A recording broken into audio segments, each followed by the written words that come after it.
I hear this doctor say the words legally blind, and I immediately like shut everything out. I couldn't listen to what they were saying. I was terrified. Like I couldn't even see the top lines of the vision test. All right, thank you for tuning in today. This is Heart Rock Sisters, and today we have Katie with us. We talk to everyday women living an extraordinary life or doing extraordinary things. And Katie, thank you so much for visiting with me today. I haven't ever met Katie before, so will you introduce yourself a little bit? You bet. So like she said, my name is Katie, and I am a mom of 5 kids. I have 3 boys and 2 girls. They range from 16 down to 6. And my husband is a PA here in town and has a practice that he's opened and runs and keeps us busy. All of my kids are involved in soccer, so we're constantly running from game to game and practice. And so we're in the heat of that right now. We just like to be outdoors. We like to go boating. We like to be with our family. We love to go up to Island Park and be at our cabin and go camping. And so that's kind of a little bit about us. Great, awesome. Sounds fun. So today we're going to talk to you, or you're going to tell us about your experience. You had something happen, I was told, with your vision. Mm-hmm. Okay, so will you tell us what happened? Yeah. So I woke up, it was in 2015. I woke up one Sunday morning, just getting ready for church, and my vision was a little bit blurry. And I thought, I'm just probably still a little groggy from sleep. Things will clear up as we get going. And it never cleared up. And so I got to church. I could see enough that I could at least get ready for the most part. So we got to church and we were sitting in the back. I couldn't even see who was speaking up at the pulpit. I had to ask who it was. And then my calling at the time was teaching, or was doing the singing time in primary. And so I carried on and went in there, and I would call kids up to volunteer, and I couldn't tell who was who.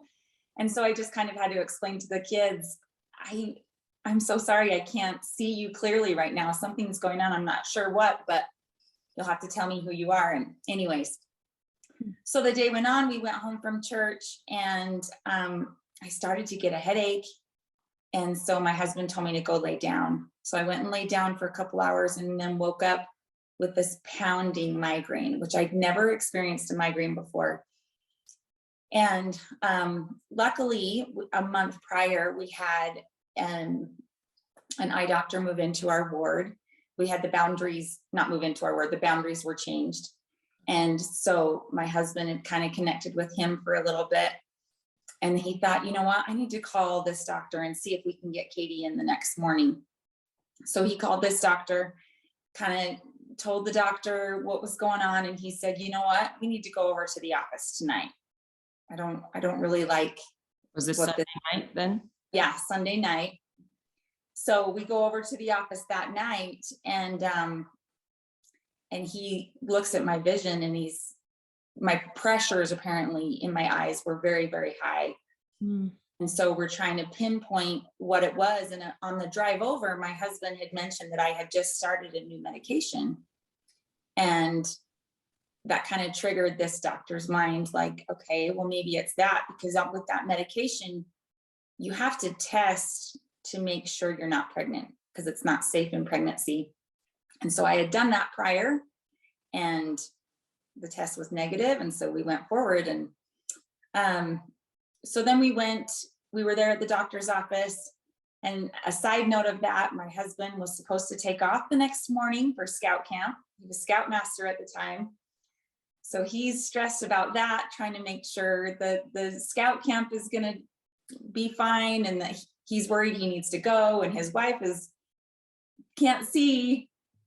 But while we're sitting there in the doctor's office, the the doctor starts, him and my husband are talking medically, and I'm not quite understanding a lot of what they're saying. And so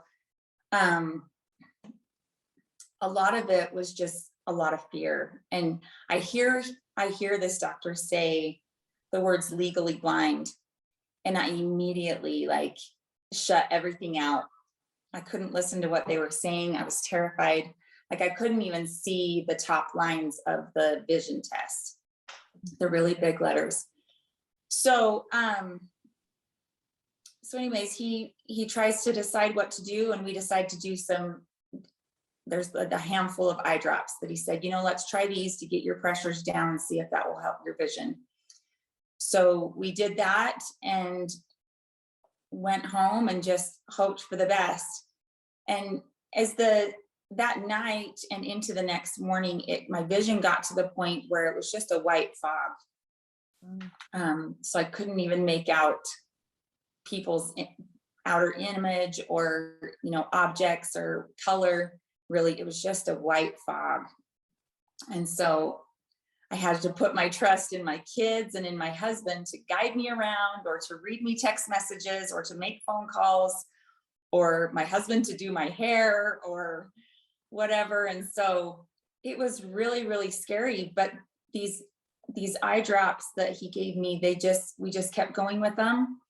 And over time, my vision slowly came back. And I guess I should mention too, I did stop that medication that Sunday night, because we discovered that combined with the pregnancy. Oh, that was something I didn't mention. You were pregnant. You didn't know it. No. So I had done, like I said, I'd done that test and it was negative. And so after doing the drops for, a week or so, we just had this feeling, maybe we need to test to see if we are pregnant. Mm-hmm. And sure enough, I was pregnant. And I thought, I just tested 2 weeks before and I wasn't. So we called this doctor and told him, and he says, well, that's got to be it. It's got to be the mix of this heavy medication mixed with pregnancy. That was Heavenly Father's way of telling me to get off that medication so I don't harm this baby. Mm-hmm. And not to mention, this pregnancy was not planned.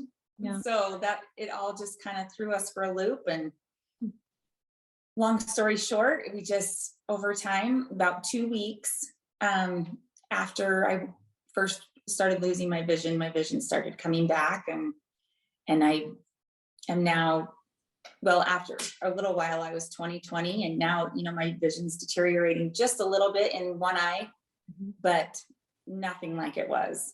And so wow. It's just wild. Amazing. So tell me a little bit about what you were feeling. You said there was a lot of fear and you were very scared. How did you deal with the unknown, and what would happen? How did you cope? That's interesting, because I think about the little experiences that we have every day, mm-hmm. and trying to have faith. And I don't have great faith in those little moments. And so in this big moment, it was interesting how Heavenly Father just comforted me and made me feel like, what, everything is really going to be okay. Mm. And, I would just constantly pray and hope, and of course, reassurance from my husband and from my kids, having to put that trust in them. Like, I guess it's hard to explain, like, how Heavenly Father just gave me that boost of faith that I needed. And I wish I could say that I have this strong faith, which I feel like I do, but in those hard moments, it's hard to keep that. And somehow Heavenly Father blessed me and helped me get through that difficult time. And I just knew that no matter what was going to happen, everything was going to be fine and we'd figure it out. And you said your husband and kids were supportive. Do you think they felt a lot of that fear as well? Or do you think that they felt like everything was going to be okay? Or how did that support show? Did they say a lot of encouraging things, or just like how did that show to you that they were supportive and had faith? I think for my kids, it was them helping me so much around the house and helping me of course, with different things in the house, clean up and all those kinds of things that I couldn't do. I would just sit there while everybody else did everything else. But I think one of the most encouraging things was my husband. He just would always say encouraging things. He gave me multiple blessings, just reassuring me that everything's going to be fine. Things may change. If your vision doesn't come back, we'll figure it out. But it's going to be fine. So I think along with words and then of course actions, those were the kinds of things that were very encouraging. So I love that you said everything's going to be fine, even if the vision didn't come back, that you would figure it out and that life would move on and you would be fine. Mm-hmm. And that was comforting to you, and that your kids helped you so much. I love that. But did you feel, I would feel a little useless. So, and you said you just kind of sat there. What did you do with your time and things while you were going through this?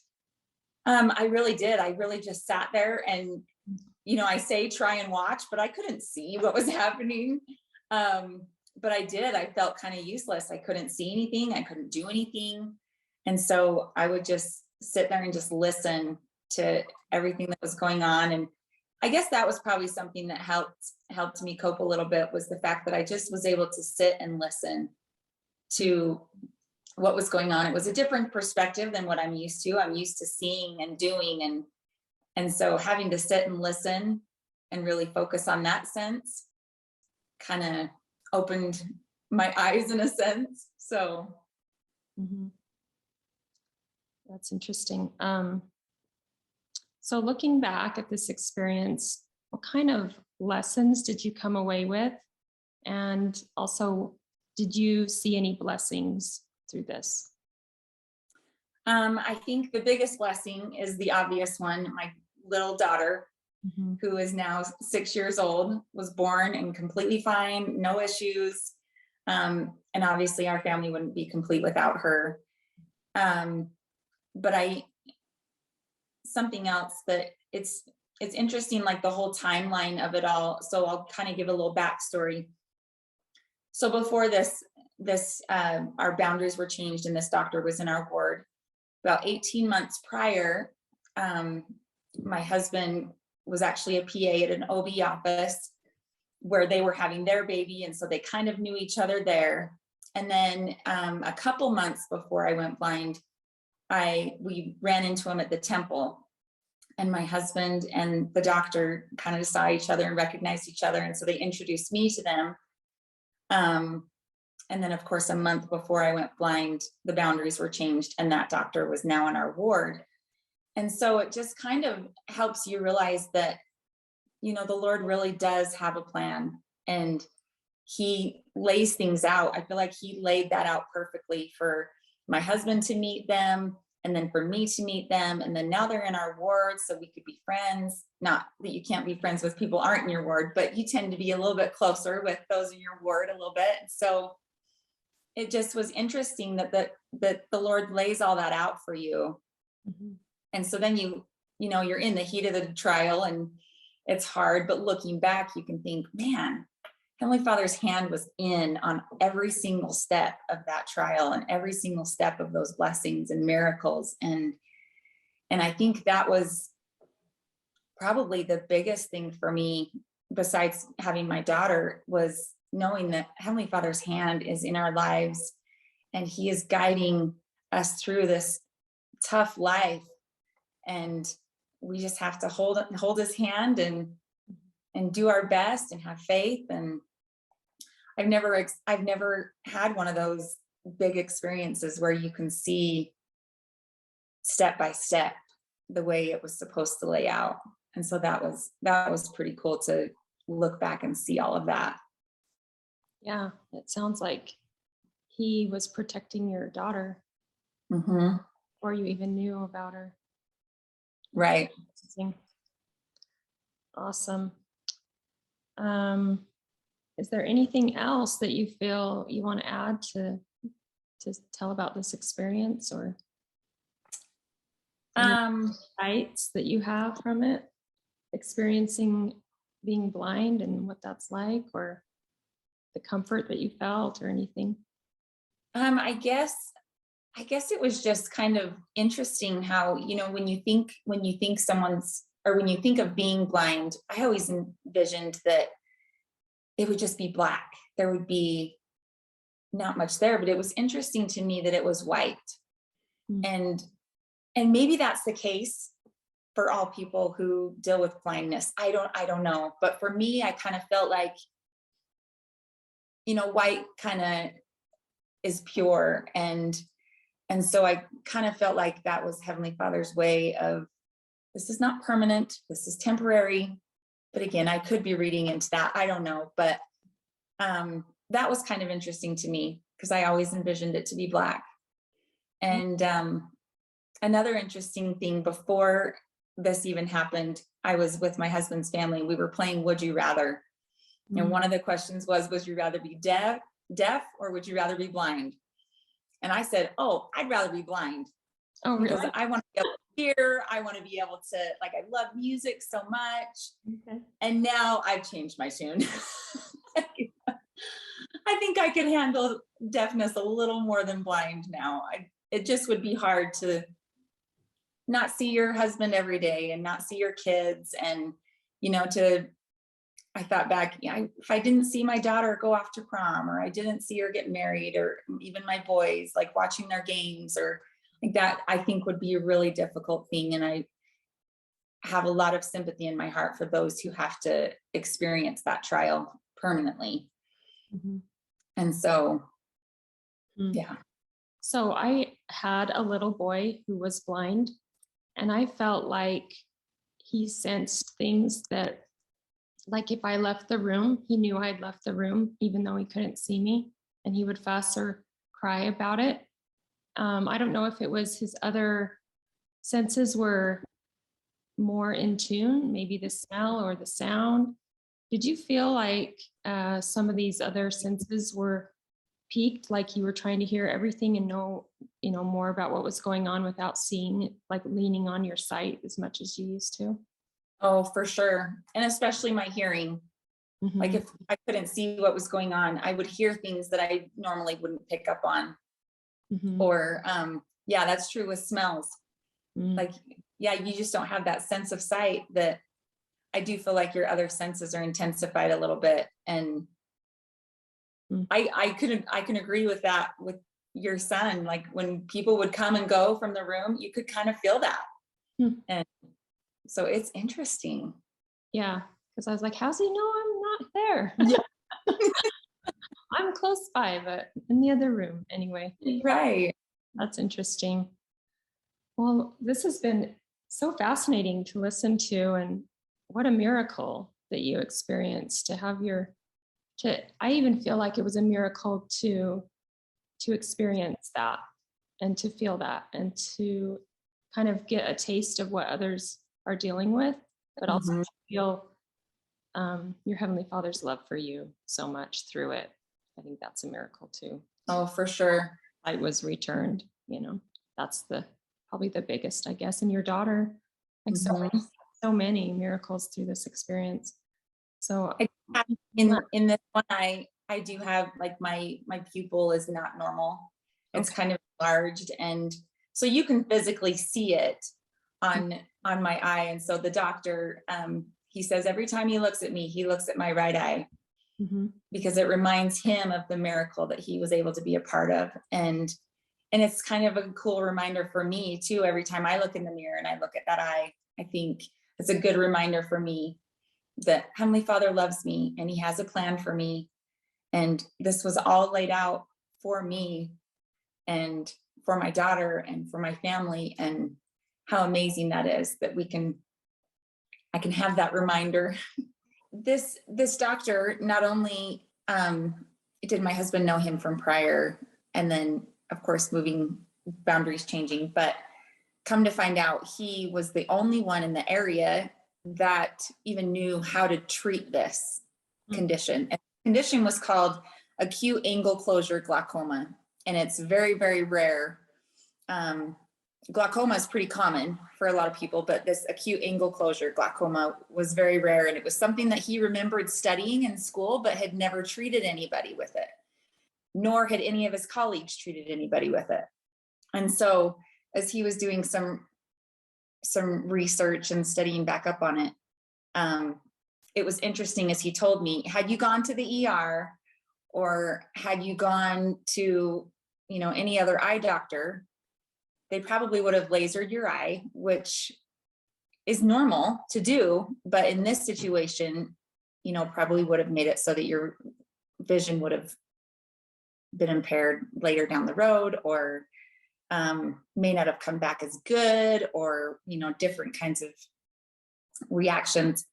But I felt like that was the Lord's hand in it as well, knowing that, this specific doctor needed to be the one to treat this condition. And how cool that was to know that he knew what he was doing. I mean, all doctors know what they're doing, but this doctor, I hardly knew him, but I just put my trust in him, and he, he, along with my husband, I think gave me one blessing, and that was reassuring as well, that he was in tune with the Spirit. And but just kind of special that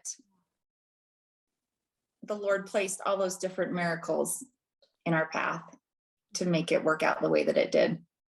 And I think it's amazing that you didn't go to the ER. Like that would be. Well, that was what my husband and I were talking about. He's like, maybe we just go over to the ER, because he didn't know this doctor. Like, they weren't buddies that he felt like he could text him and say, hey, can you help my wife? But he just thought, we could go to the ER, but maybe let's just check with this doctor and see. And so, like, that in and of itself, I felt like was a miracle. Yeah. Because that I'd go to the ER, and the ER is great, but you go there and then they just call whoever's on call to come take care of you, and maybe it would have been fine, but I feel like this was the better route. Yeah. And what was the name of the medication that you were taking? If you don't mind sharing, you told me you were okay to share that. So yeah, it's called Topamax, and it's normally used for migraines. And so was it only because you were pregnant that you had that complication with it, or can that happen with that medication anyway? I think it's just the combination of the medicine and the pregnancy, to be honest. I asked my husband that same thing, and he says, we give this to patients all the time, and it's to treat migraines. And yeah, it's not safe for moms who are pregnant. And so that's why we test you beforehand. But, normally that doesn't happen, obviously, unless you get pregnant while you're on it, then it can happen. And so now any medication I take, I'm like, I'm going to be that little bit of percent that is going to have that reaction. Yeah. You're probably taking pregnancy tests all the time when you. Yeah. Like, make sure. Yeah. That's cool. Yes. I'm curious too, that day that you woke up feeling like something's off and I can't quite see, and you still went to church and kids to sing, and you're like, I just can't really see you. What were people's reaction? Were they just like, oh, okay, like no big deal? Or like, I think they thought it was weird and didn't know what to say. And luckily the kids, they're like, okay, whatever, Sister Ulrich's just doing her thing. But yeah. I guess because how when you wake up, sometimes you just have to blink a few times, or after the shower, you're finally like, your eyes are clear or whatever. And I just kept thinking, this is going to clear up. It's going to clear up. Like, I must just be really tired. Well, and I guess I should say too, the day before, we were out at a soccer tournament and it was blazing hot, and I didn't wear sunglasses and I got fried. And so I had just thought that my eyes were sunburned. And so it just kind of made things a little blurry. And so that was actually what we kind of went with until the heavy migraine came on. And then I the vision got worse. And so that's when it kind of got scary. But at first I just thought, oh, I need to use my brain and wear some sunscreen and wear my glasses, and this would have been fine. But obviously that was not the case. Right. Right. So, Wow. yeah, I don't know if you can go trying to go to church and to still teach songs to kids, and Yeah. who knows what I even looked like to get there. So Yeah, that's true. If you matched or whatever. right. I put a lot of faith in my husband. Like, how does it look? Are you sure? That's a big step of faith. A big Yes, for Awesome. sure. Does she understand kind of what happened, or is she- No, not yet. Yeah. I've tried to tell her, that I was blind, but she just thinks, oh, Yeah. Mom just couldn't see for a couple weeks. No big deal. Yeah, really no big deal. Yeah. Maybe when she's older, she'll understand, what a miracle she is too. So Mhm, that's for awesome. sure. Well, thank you so much for sharing your experience with us. It's been so interesting. So thank you so much. You're welcome. Thank you for having me.